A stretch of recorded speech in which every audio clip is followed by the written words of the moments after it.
beautiful people, and welcome back to my channel. So today, as you can guess by the title, is another kind of like eyeshadow review, and this time I decided to film a black smoky eye for the people that struggle with this. I know it's really hard. It took me a while to master this as well.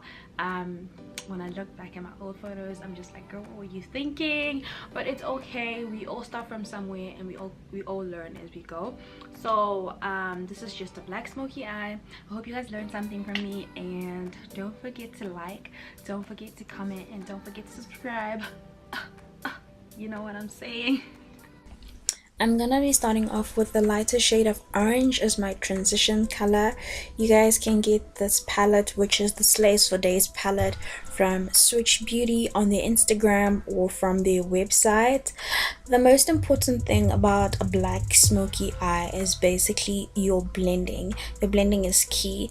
This has been fast forwarded by 2, so this is faster than I was actually blending. You want to try to do it slowly. You want to make sure there's no gaps in your skin.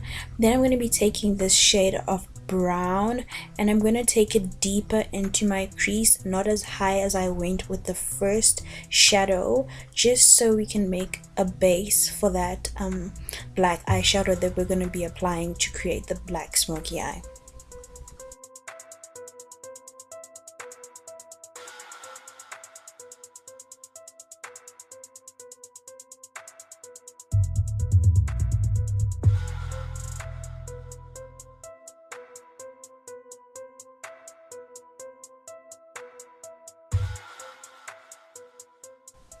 I'm going to be taking this brown shade from my Morphe palette just to kind of like add more color to my lid, which is really not necessary, but if you want to, like me, because I like to perfect things, you can. And after that, I'm just gonna go in with my black shadow from my Morphe palette, and you want to go in right on your crease line and blend that first. So you want to take as very little product as you can in the beginning and just simply blend that out. A little story as I'm blending, I have managed to sort of fix my laptop, but my content is not going to be as regular as before. I'm kind of like going through the last semester of school and it's so much work, so I'm gonna try film once a week, but I would really appreciate it if you guys left comments of what you really want to see, so that I put effort if I'm going to be posting one video a week.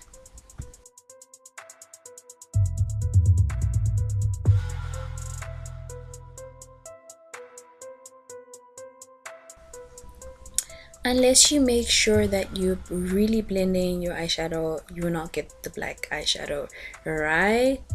And I use gel liner as my base for my upper lid, and when you apply this gel, you want to try and make sure that you get every single little corner.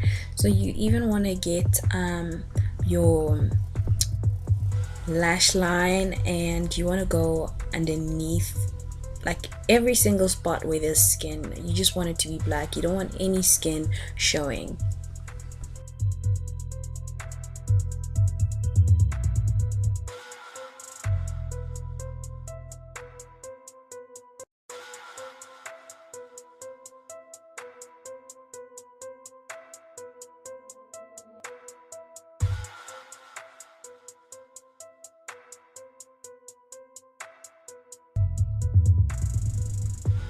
Going over the gel liner, you're gonna take that black eyeshadow and you're gonna pat it in and make sure that you're covering every single spot where you applied your gel liner, so this doesn't separate.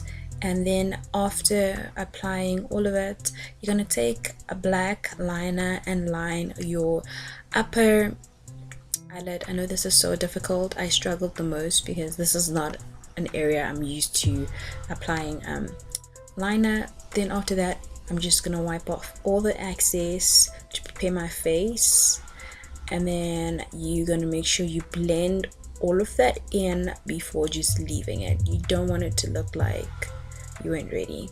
So now I'm gonna go into my normal makeup routine that you guys already know by heart and finish off this look.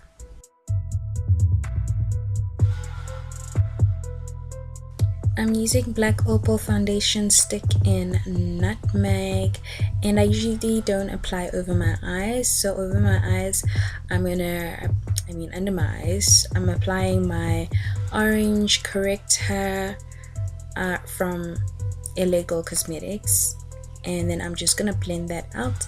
And after blending it out, I apply my concealer in the shade Cool Tan. I don't really like fawn as much lately, because when my foundation oxidizes, it tends to oxidize with the foundation, so I prefer to use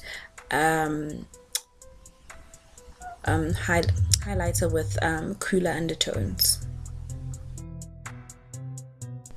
I mentioned this in my last video, so what I've noticed is that because we don't really have that many creamy concealers available in SA, I tend to let my concealer sit for about 2 minutes on my face before I start blending it out, so that it gives me this nice effect, because usually when I don't, it just blends in with my foundation, and that's not what you want. And then right after that, I'm gonna go in and set my concealer with my translucent Bare by Yardley.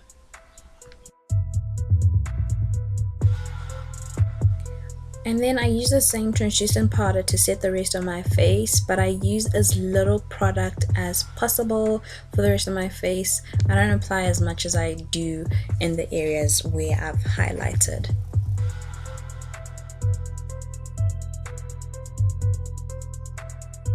To contour my face, you guys know that this NYX Pro palette is my ride or die, so I use this lighter shade lately when I don't want too much of a harsh highlight. I just want my face to look naturally chiseled. And then I did make a mistake and go in on that darker shade, but I kind of made it work. So yeah, and then I use the lighter shade to highlight the bridge of my nose, to contour the bridge of my nose.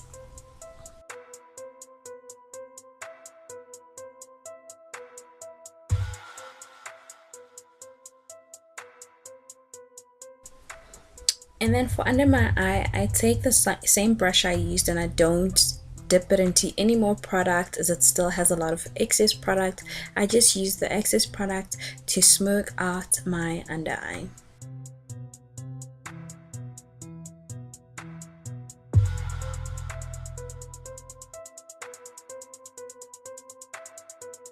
For highlighter, I'm using the Glowgasm palette, which is also available from Swiitch Beauty.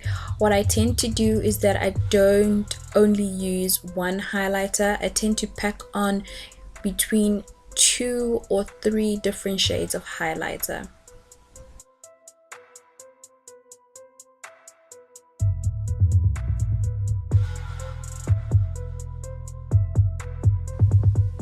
Highlighting your brow bone is not necessary, as some people don't like it, but this is just something I feel like I can't go without. And then I do highlight the bridge of my nose and the tip of my nose just to give it that extra glow.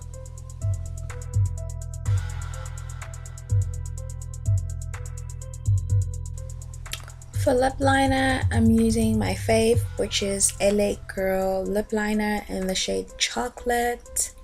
And then I'm using this Essence lipstick. I think the shade is called Cool Nude, but I will leave it in the description box down below. And then over it, I'm just going to apply this gloss from Revlon just to give it a bit of shine. And then I'm gonna set my face, and the look is done. Thank you for tuning in.